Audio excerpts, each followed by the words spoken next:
Okay, so it is another Saturday, and I wanted to make sure that I got this out and up before Sunday because I wanted to be on time for this, at least. So we're going to talk about some of the scores.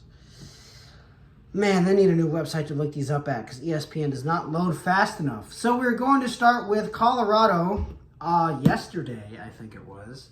Lost to Stanford after being up 29-0 at the halftime. That sounds like I've seen football before. Losing 46-43. Congratulations to Stanford and congratulations to Alec Ayomanor for 13 receptions, 294 yards, 3 touchdowns. That is fantastic. Shedeur Sanders continues to be good at quarterback, kind of, I guess, if you're looking at the yards and touchdown ratios. 400 yards for 5 TDs and 1 interception. The biggest rusher of that night, though, however, was the Stanford QB of 16 carries for 39 yards. So, good for them. All right, moving on up. Houston and West Virginia played a game on Thursday, and that one was something that I would just like to say all of the new teams that have joined the Big 12 so far suck. God damn it. Hold on. Anyway, we were talking about Houston and West Virginia. So basically, the last 5 minutes of the game, there was a last 2-minute TD by West Virginia. They got a penalty, and then Houston got the ball back. Houston got the ball back, and then there was a penalty, pushed them a little bit forward, and then Houston did basically a Hail Mary, and they won at the last second of the game. So that was really cool. I did not watch it live. I watched it a little later. West Virginia at that point was like 4-1. Houston was 3 and no, they weren't. They were 2-3. So this is Houston's first Big 12 win, actually. I was also saying that like all the teams that just joined the Big 12 suck. I thought UCF would be a lot better, but they're also really bad. That kind of sucks. Anyway, moving on up the chain of games that happened. Wisconsin played Iowa at home and lost 15-6. This was not super expected from a newly headed team. God, what's that dude's name? Wow, I forgot his name. Anyway, Wisconsin head coach, brand new, but he has a very good winning record at Cincinnati, and apparently he was rumored to be the head coach for Ohio State back in like 2010-11, whenever the original coach got fired, and then I forgot who took over, but I think he took over actually. Man, I don't remember this man's name. What the fuck is his name? Oh my god. I keep wanting to say Phil Longo, but that's the offensive coordinator.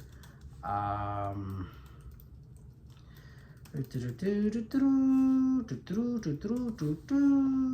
Fickell, that's his name. Yeah. That's right, Luke. Yep, he lost.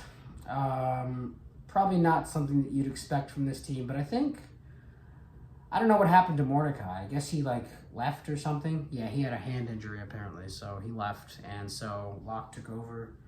Didn't do very well either, as Wisconsin only put up 6 points. Good for them. Not really. Let's move over to South Florida for a second, just for a brief second. South Florida got a new head coach. They're expected to be really good so far. They're not horrible, but they're not amazing. They just lost to Florida Atlantic, 56-14. I just wanted to point that out because I don't think South Florida will be bad for very long. If you don't know anything about South Florida, they've sucked for about 5 years now, and they've been really bad.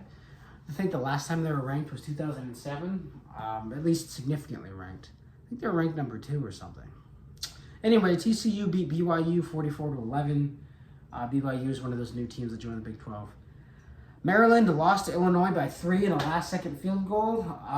That was not expected. Maryland was expected to be not amazing, but not horrible. Basically, last year's Iowa State, I think. So I think Iowa State was really good last year, or at least better than they usually are. Let's see. Wait a minute. Gotta go back. Yes, we have to go back. So Air Force is undefeated at 6-0. They beat Wyoming 34-27. Air Force, I think, is that team that's, I want to say all they do is run the ball, but I think that's Navy.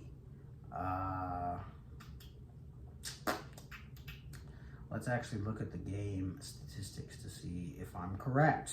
Yeah, so Air Force also just runs the ball. Z Larrier, the quarterback, had 20 carries for 111 yards and a TD. And then there was a receiver with 3 receptions of 34 yards. I don't know how Air Force does it every year, and I don't know how every team that plays them every year still continues to lose to them, because you'd expect a team like that. All they do is do triple options, so like just cover 1, 2, or 3. Like, I don't know. But they figure it out, and it works for them. So good on them. Other scores I wanted to talk about. Oh my goodness, so many games today. Tennessee beat Texas A&M by 6 points, 20-13. Arizona might be going bowling this year with a 44-6 win over Washington State. LSU beat the living fuck out of Auburn, 48-18. Rutgers got a second Big Ten win with beating Michigan State. A little side note on that, I think Michigan State should hire Wisconsin's former defensive coordinator. I don't know where he works now or if he works, but I think he'd be a good culture shift for that program. Iowa State beat the living out of Cincinnati. California still isn't a very good football team, losing to Utah 14-34. Louisville winning at home, pretty big, against Notre Dame, ends up losing away at Pittsburgh, 38-21. Alabama this year, 4-0 in the SEC, 6-1 overall. Beat Arkansas, who's 0-4 in the SEC, 24-21. I still don't know how good Jalen Milroe is. Uncle Lou compared him to, what's his name? Anthony Richardson. So if that's the case, if Jalen Milroe ends up going to the NFL, he'll end up doing pretty well, probably. Anyway, Washington beat Oregon by 3. Oh, wow, okay. Yeah, he beat him by 3, and that was, I watched some of that game. It was a very good game, first half, and then I stopped watching the second half because I just didn't care.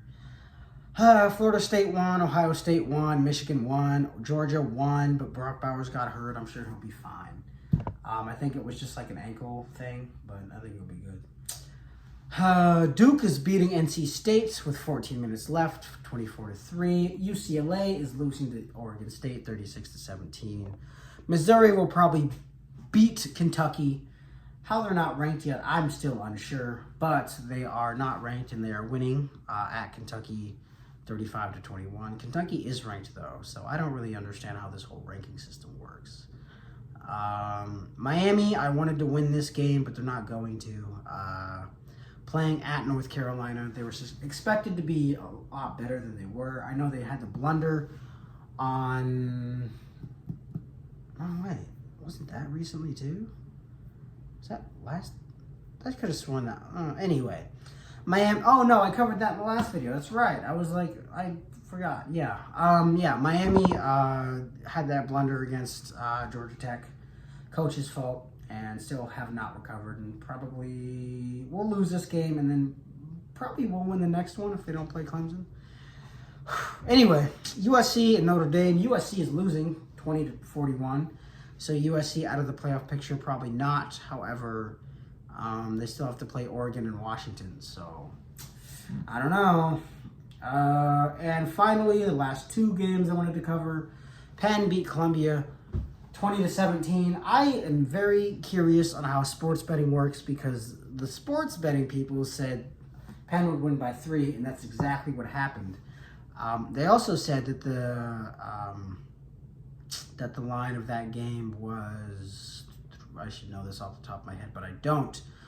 I think if Columbia hadn't gotten that field goal, I think it would have been at the line of over and under. So I don't know how that works, how they get it right, or how they get it so close, but yeah.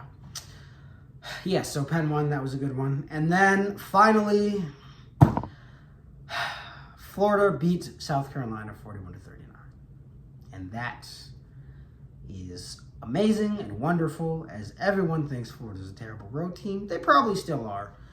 I kind of did not expect them to win this game. I really honestly was not even thinking about this game. I was thinking, oh, they're going to play a game.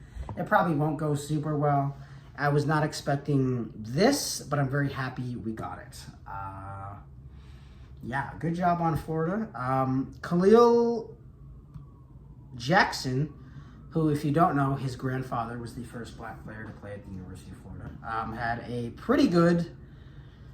he had a really good catch. It was like he laid out for it, he caught it sideways. It was really cool.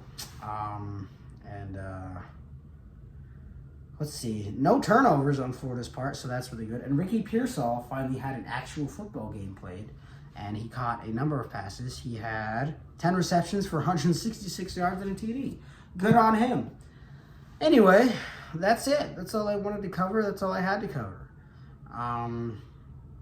Feel bad for South Carolina fans. This year is not your year. Wow, they actually sold out that game. 79,247 people, and they still lost. That sucks. Florida next has a bye week, and then they will be playing Georgia in Jacksonville. How will that go? I have no idea. Good thing is they'll be rested, but will the rest help or will it hurt them? Who knows? Good job on Billy Napier and coaching them to a win. And good on Khalil Jackson, Khalil, and Graham Mertz for putting it together. Let's see. So they have 2 losses against Kentucky and Utah. I wonder if that Kentucky loss looks really good or really bad right now. I guess we'll have to see if when South Carolina and Kentucky play. Anyway, that's it. That's all I got. I'm going home. I am home. I'm going to sleep because I have to get up tomorrow and be at work. So yeah. Thanks. Goodbye.